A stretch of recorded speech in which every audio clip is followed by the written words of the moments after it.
every guy and girl has to admit that jerking off is kind of a go-to, like, try to relax or, like, try to connect or something. You know, people do it when they're anxious. People do it when they're bored, especially when you're bored. I don't know what it is about being bored and jerking off, but it is just one of those things. And sometimes people jerk off because they're not, like, we don't need to go there. See, sometimes I still feel uncomfortable talking about it, but it is a reality. And a lot of the time, you know, people resort to porn, myself included. It's not abnormal. In fact, porn is one of the most lucrative and popular things on this planet, and people know how to use it to get you hooked, like an addiction. Obviously, there's a lot of different forms of addiction in this world. Gambling, porn, jerking off, watching soap operas. I don't know if people still watch soap operas. Oh, shit. Anyways, yeah, there's a lot of addictions out there. There's a certain thing that people relate to jerking off, and that's like self-love. Oh, you know, I'm just loving on myself. And that's cool, for sure. That I don't think there's anything wrong with jerking off, honestly. But if you don't feel like jerking off, if you're still going on No Nut November or on there's some kind of no fap streak, which my record is 2 weeks, by the way. I don't know how I was able to even go 2 weeks. But anyways, there is a way to love yourself, love on yourself without jerking off. And I just did it. Essentially what I did is I did my breathing stuff. I took a cold shower after I had been in a hot bath. So at first I did a hot bath and got really just too hot. And then going in the cold water, it's like an extra cold effect, right? So I did that.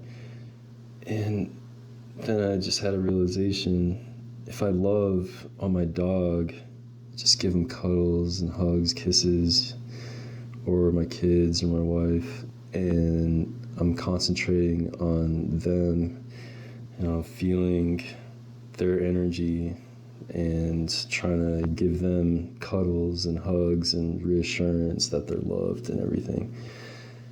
If I can do that for them, why can't I just do that for myself? And so I pretty much just switched the perspective, and I just somehow got out of my own head and kind of looked at myself as a person, and I gave myself a hug.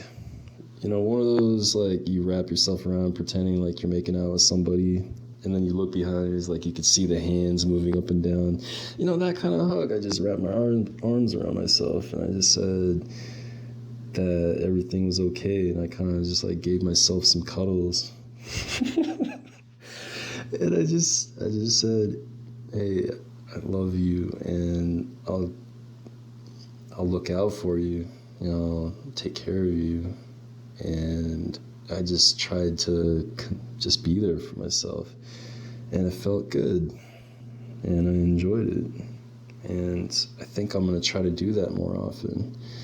It's because it's kind of like self-love is one of the hardest things to do, because it's your mind and your situation. By the time you're 3 and starting to develop memories, your brain has already been wired so much, and you had nothing to do with that. So everybody is kind of wired to not self-love.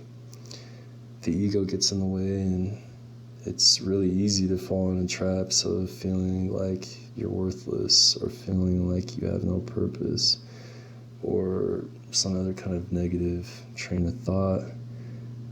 And you might be able to love on other people and actually give them genuine love, but it's a lot harder to do that when you don't love yourself.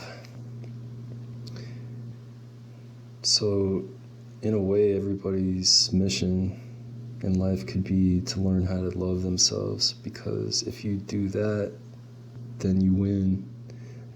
Everybody wins. If you love yourself and you respect yourself and you respect your own being, then you'll automatically love and respect other people because you'll see yourself in them.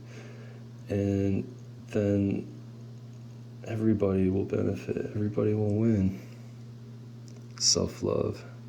That's what it's all about.